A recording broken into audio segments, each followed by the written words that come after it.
Wahai Sulaiman, engkau telah menangkap iblis itu. Bukankah sudah kukatakan kepadamu bahwa menangkap iblis itu tidak mendatangkan kebaikan?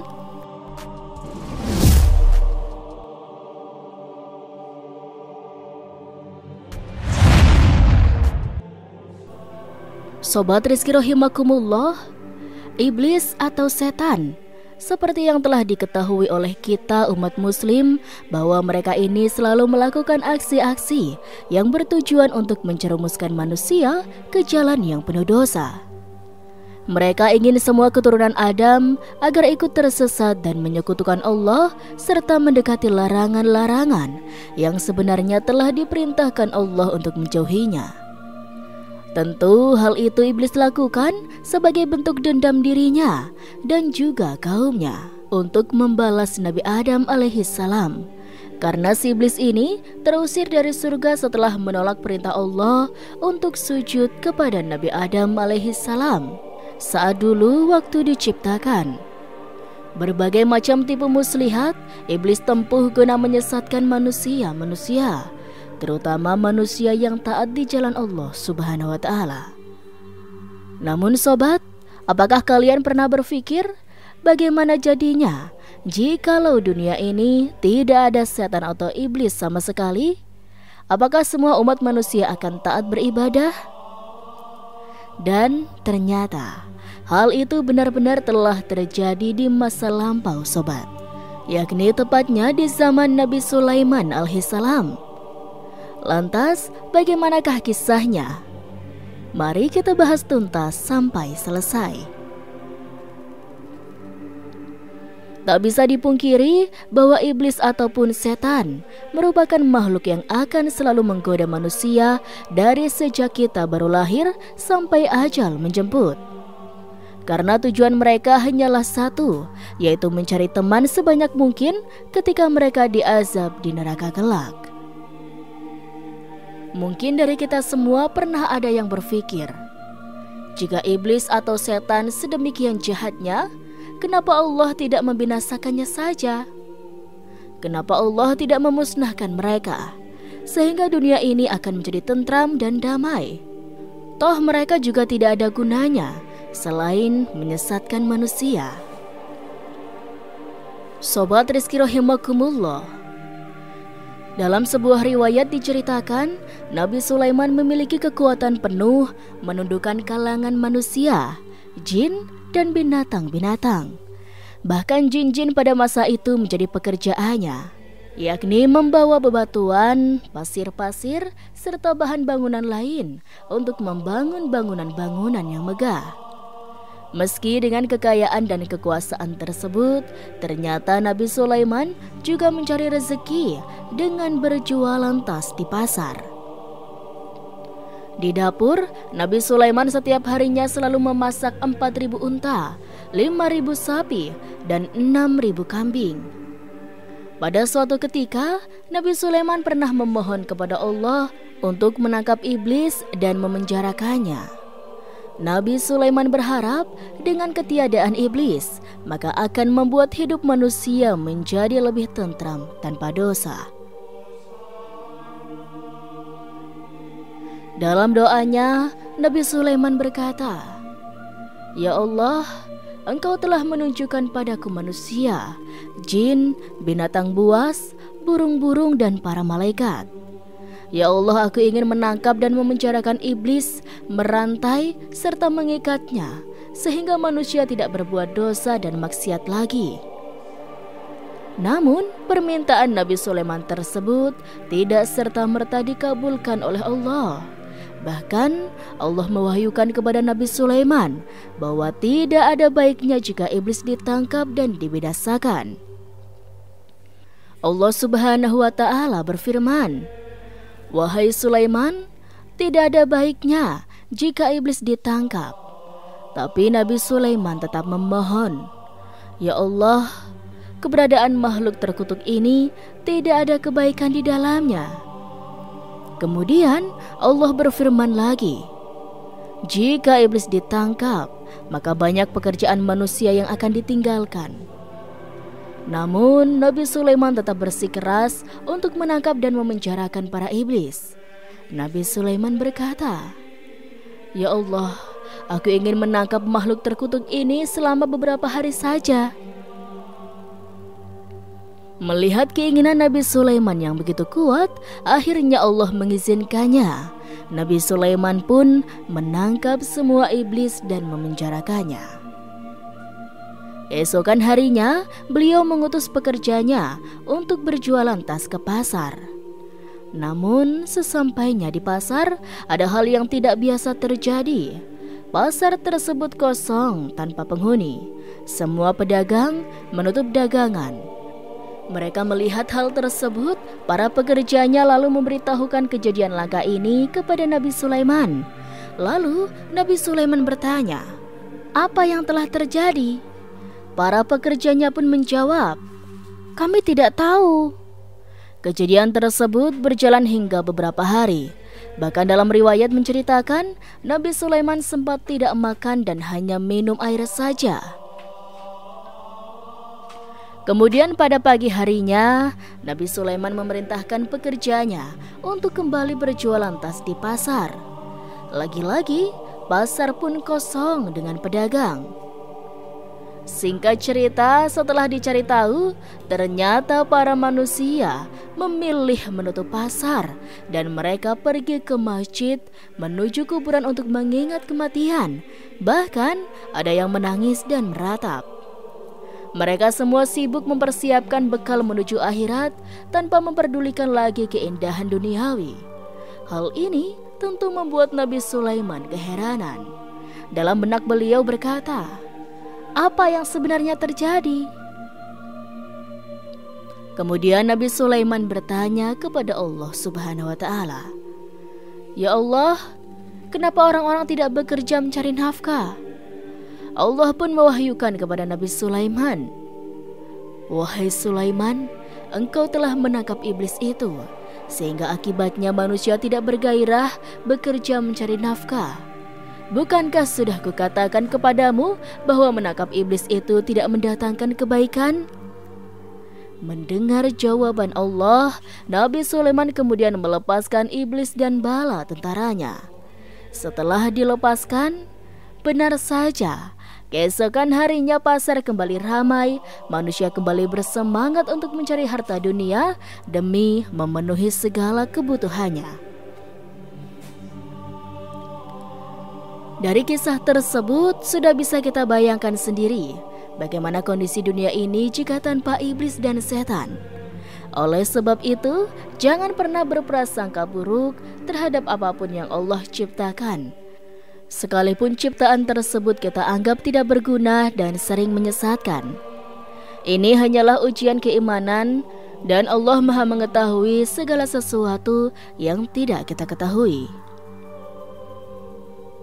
Sobat Rizki rahimakumullah, ada juga kisah tentang Nabi Sulaiman yang dituduh berbuat sihir. Pada zaman dahulu, Bani Israel yang menginginkan kekayaan instan didatangi jin. Makhluk yang terbuat dari api itu menghampiri mereka dengan wujud manusia.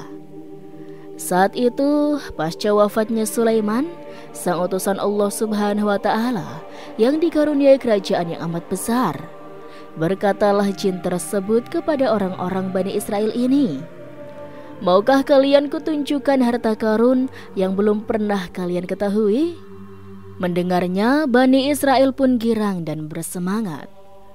Tentu saja mereka mau, meskipun tawaran itu datang dari orang tak dikenal dan tak terpercaya. "Ya, di mana itu?" tanya mereka. "Galilah di bawah singgasana Sulaiman," perintah si jin. Mereka pun menuruti dan berbondong-bondong menuju peninggalan istana Sulaiman yang megah tiada tara. Terbayang harta karun Nabi Sulaiman yang kekuasaannya tak tertandingi, mereka pun segera menggali singgasana Nabi dengan tamak. Namun pada saat menggalinya, mereka kesulitan dan meminta bantuan jin. "Bantulah kami untuk menggalinya," ujar seorang dari Bani Israel. Dengan kikuknya, jin menyatakan enggan. Jangankan menggali, mendekatinya saja makhluk itu ketakutan. Aku di sini saja. Aku tak akan kemana-mana. Jika kalian tidak menemukannya, kalian boleh membunuhku, ujar jin dari golongan jahat tersebut. Setelah beberapa lama, Bani Israel pun berhasil menemukan sebuah peti. Mereka girang bukan kepalang. Begitupun dengan si jin. Saat dibuka, isinya bukan emas atau berlian, melainkan setumpuk kitab usang. Berbeda responnya dengan mereka, jin terperangah seakan menemukan barang lamanya yang hilang. Bani Israel pun membuka lembaran-lembaran penuh catatan tersebut. Mereka kaget menemukan catatan ilmu sihir di dalamnya. Serta merta jin yang licik segera berkata, "Ternyata Sulaiman adalah tukang sihir." Serunya menghasut Bani Israel. "Apa maksudmu?" Mereka bertanya-tanya. "Kitab sihir ini disembunyikan oleh Sulaiman untuk mengendalikan kalian semua," ujar jin berdusta. Bani Israel yang bodoh ini pun gampang terperdaya. Mereka pun mengingat hal-hal menakjubkan yang dimiliki Nabi Sulaiman dan mempercayainya sebagai tipu daya sihir belaka. Segera mereka mengabarkan hal tersebut kepada seluruh warga. Hampir semua keturunan Bani Israel mempercayai bahwa Nabi yang diutus kepada mereka itu hanyalah seorang tukang sihir. Namun terdapat sekelompok orang soleh yang tetap membela reputasi sang Nabi. "Ia bukanlah seorang tukang sihir, ia adalah utusan Allah," ujar orang soleh itu.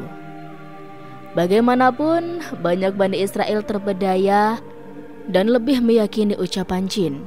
Yang juga gemar melakukan sihir pun justru kemudian mempelajari dan banyak melakukan perbuatan terlarang itu. Melihatnya, jin girang bukan kepalang. Tentu saja mereka tak tahu kisah sebenarnya di balik adanya lembaran-lembaran teks sihir itu. Semua itu adalah bukti kerjasama beberapa pendahulu mereka dengan jin. Jadi, kalau Nabi Sulaiman masih hidup, beliau geram dengan banyaknya catatan-catatan sihir dari para dukun.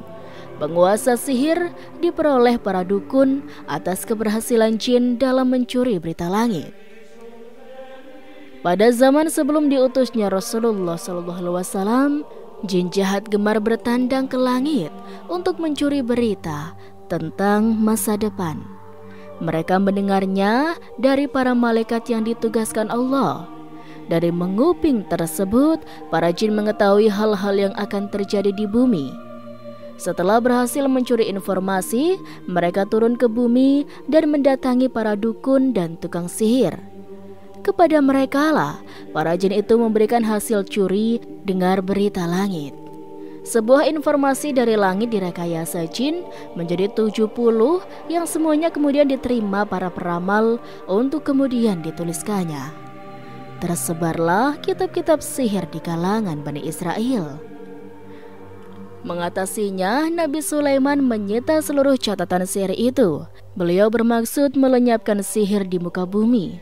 Maka terkumpullah seluruh kitab dusta itu, kemudian dipendam di bawah singgasananya. Tak ada yang tahu tempat dipendamnya kitab itu kecuali Nabi Sulaiman, orang soleh kepercayaannya, dan tentu saja oleh jin. Namun, jin-jin jahat tak berdaya menggali kotak berisi kitab sihir itu. Acap kali mendekatinya, mereka akan segera hangus terbakar.